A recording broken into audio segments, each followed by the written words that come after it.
Do you want a surefire way to start an argument on any photography page? It really doesn't matter which photography page, doesn't matter which forum, whether it's beginners, pros, more advanced.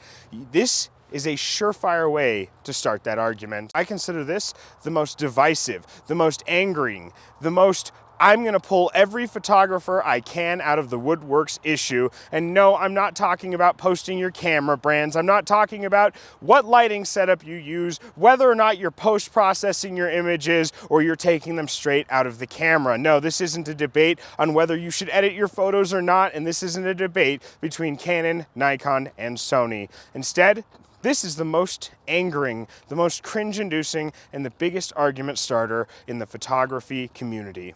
And simply, it's railroad photography. So what is it about railroad photography?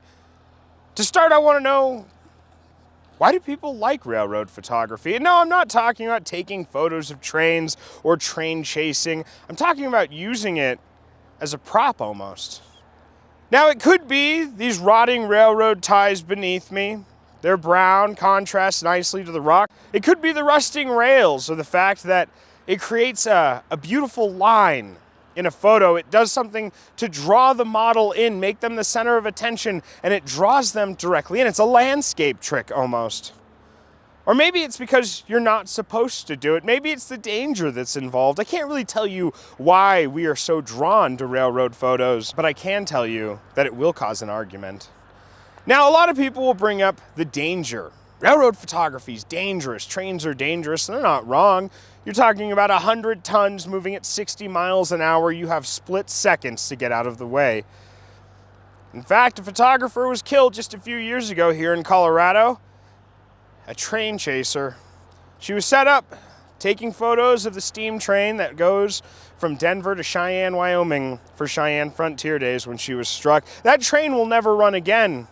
At least that's what they tell us. The Union Pacific is a beauty. I've seen it many times. I've ridden on it once. Other people bring up that it's private property. It's owned by the railroad, and because it's owned by the railroad, you're trespassing.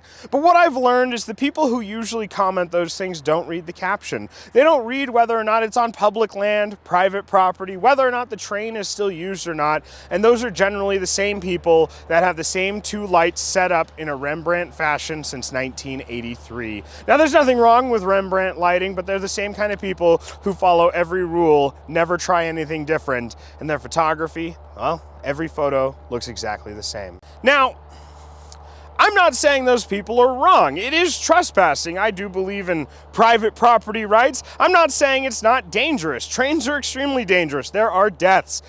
But what I'm saying is, why are they always the first to comment? Why does everyone warn each other that they're going to comment? People will comment on one of those railroad photos. That's a beautiful photo. You did a great job. Just be warned, it's going to start a fight.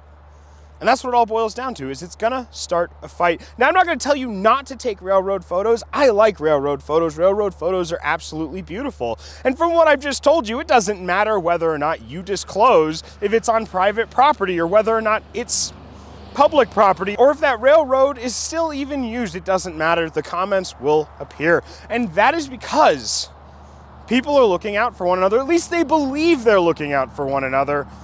I've seen comments that say it doesn't matter if you caption it. It doesn't matter if the train was no longer in use, because you're going to encourage someone else to go out on a live train.